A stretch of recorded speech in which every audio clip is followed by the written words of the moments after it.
Camels, carbon, crazy colours, Cavendish, calf muscles, Katusha fans, more carbon, crazy riders, Hell's Angels, Harleys, heat haze.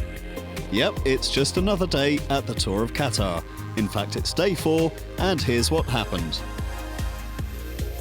The day kicked off at Al Shiania, home of Qatar's camel racing scene.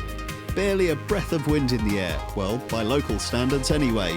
And gold jersey wearer Brent Bookwalter conceded that might not play into BMC's hands.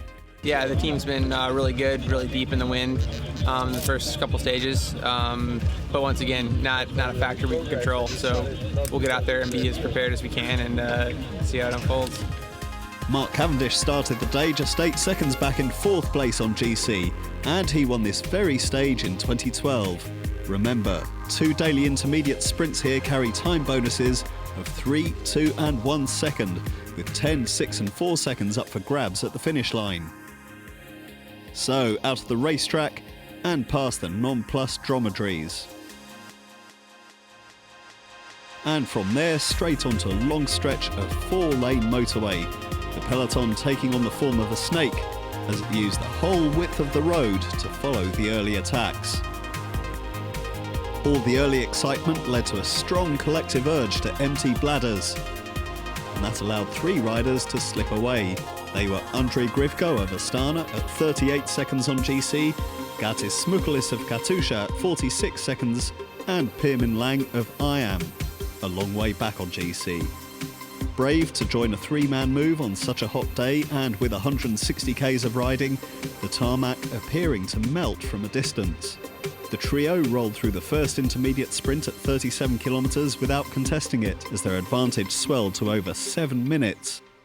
The peloton was still blasé with that time gap as it swept through the feed zone at Al Otaria and into a stretch of road that can be treacherous for punctures and crashes.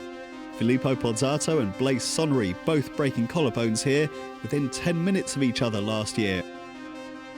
No crashes this time round, but after the munchies and the drinks were taken on board, more of a serious pace was adopted at the front. Beyond the main pack, the hardy escapees were still looking good. Could they actually pull off a shock here? It looked possible at one point. But no, they were gobbled up by a hungry peloton keen to reach Khor for a big bunch gallop.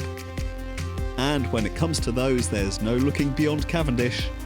Barry Marcus of Vacansoleil a surprising second 2 days running, with Astana's Andrea Guardini rounding out the best of the rest.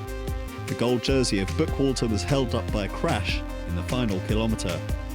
I think I should get same time because it was inside 3K to go. We lost the jersey, but just lost to a better man today.